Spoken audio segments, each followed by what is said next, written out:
Aujourd'hui, pour la 7e fois, j'ai le plaisir de vous présenter donc cette journée du Conseil scientifique. Donc, comme ça vient d'être dit, donc je vais être assez rapide parce qu'il y a beaucoup de choses qui ont été dites. Donc, on est un organe consultatif auprès du conseil d'administration de l'AFNIC et de sa direction. Donc, pour justement montrer les évolutions, les tendances, les nouvelles tendances, et puis aussi donc regarder ce qui se fait en recherche et donner notre avis sur donc, les évolutions de la recherche au niveau de l'AFNIC. Donc, les fonctions, donc, comme je l'ai dit, on émet des avis et des recommandations, on audite un peu les projets de recherche et on essaye donc de donner de nouvelles directions. On a pas mal travaillé autour de l'Internet des objets, au niveau de la sécurité, puis aujourd'hui, donc, on va voir au niveau de la vie privée. Donc voilà, on se réunit 2 fois par an en physique. Donc on essaye aussi maintenant d'aller aussi dans les régions. On a été à Nancy il y a quelques temps. Et donc on essaye donc de se rencontrer pour justement échanger. Et sinon, on a des réunions régulières utilisant les moyens électroniques. Alors, il y a pas mal de changements hein, cette année. En particulier, donc, on a une évolution au sein de la composition du conseil scientifique. Donc, la première, c'est que Neil va nous quitter. Donc, pour des raisons personnelles, c'est très dommage parce que c'est quelqu'un qui nous a beaucoup apporté avec son ouverture internationale et puis aussi sa vision et puis aussi sa force de travail. Il y a beaucoup de rapports, beaucoup de documents que l'on a fait qui n'existeraient pas s'il n'était pas vraiment impliqué dans la tâche. Donc je tiens à le remercier chaleureusement.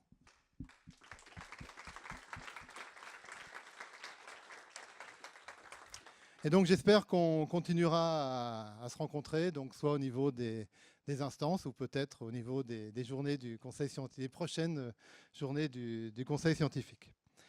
Donc, il ne faut pas partir.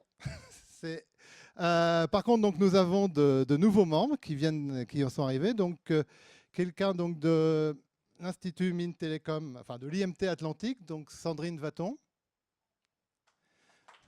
donc, qui est une spécialiste de la sécurité, de la métrologie. Donc, il va nous apporter beaucoup dans ces domaines. On a aussi Valérie Schaffer, que je ne vois pas.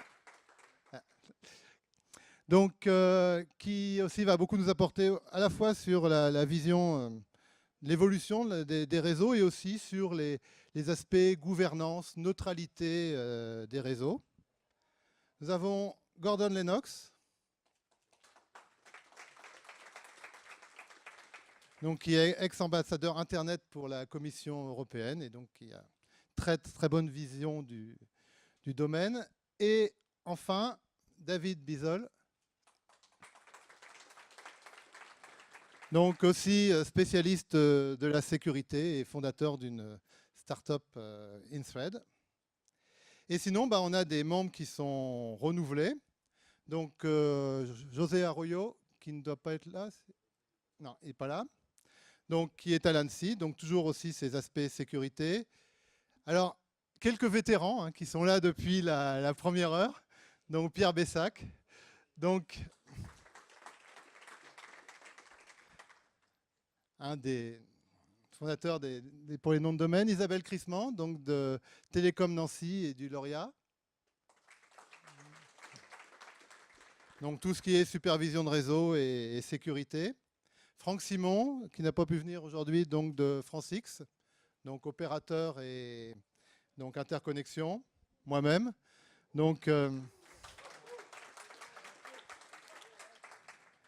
tout ce qui concerne surtout l'Internet des objets et IPv6.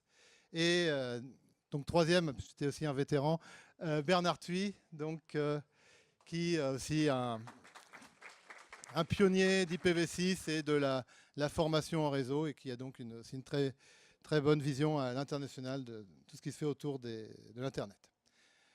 Donc voilà, alors aujourd'hui on a une thématique sur la vie privée, donc juste alors si vous avez suivi ce matin, vous n'avez pas besoin de mon introduction, mais c'est juste pour vous rappeler si vous ne connaissez pas comment marche le DNS. Donc vous avez un utilisateur qui va chercher un nom de domaine, qui va passer par un résolveur, et ce résolveur, petit à petit, va résoudre le nom de domaine en passant par la racine, puis un serveur, par exemple .fr, puis un autre de plus en plus précis.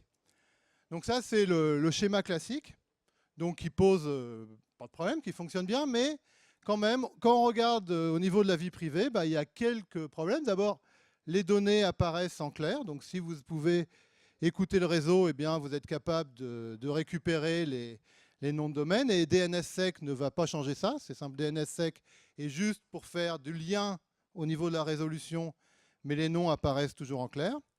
Et l'autre problème, ou qui peut poser un problème, c'est que les questions, donc ce que je recherche, le nom de domaine que je recherche, est envoyé à l'ensemble des serveurs. Donc la racine peut avoir accès à l'information, le serveur que je recherche. Alors ça peut être un problème pour l'Internet classique, mais c'est quelque chose qui a été évoqué. Donc on a déjà eu pas mal de travaux et des discussions à l'AFNIC autour de ça. C'est par exemple quand on parle de l'Internet des objets. Parce qu'au niveau de l'Internet des objets, je scanne un élément, je construis un nom de domaine à partir de cet élément, et donc je fais une résolution sur ce nom de domaine. Eh bien, l'élément que j'ai scanné va être donné, cette information va être donnée à tous les résolveurs. Donc ça peut donner, par exemple dans une entreprise, le type de pièce que j'utilise. Donc ça peut faire fuiter de l'information vers l'extérieur.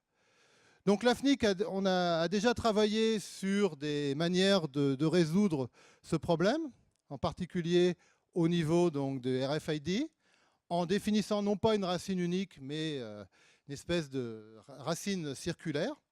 Donc ça, c'était une première approche. Et l'autre approche, donc, où l'AFNIC est pionnière et pousse énormément au niveau de l'IETF, en particulier avec Stéphane Borsmeyer, il s'agit donc justement d'améliorer la confidentialité des données qui circulent au niveau des requêtes. Donc je ne vais pas rentrer dans les détails parce que c'est ce qui va être expliqué par la suite, mais je pense que ça permet un peu de placer la problématique. Donc maintenant, je vais donner la parole à Sarah Dickinson, qui va donc nous parler donc, de la protection de la vie privée et du DNS.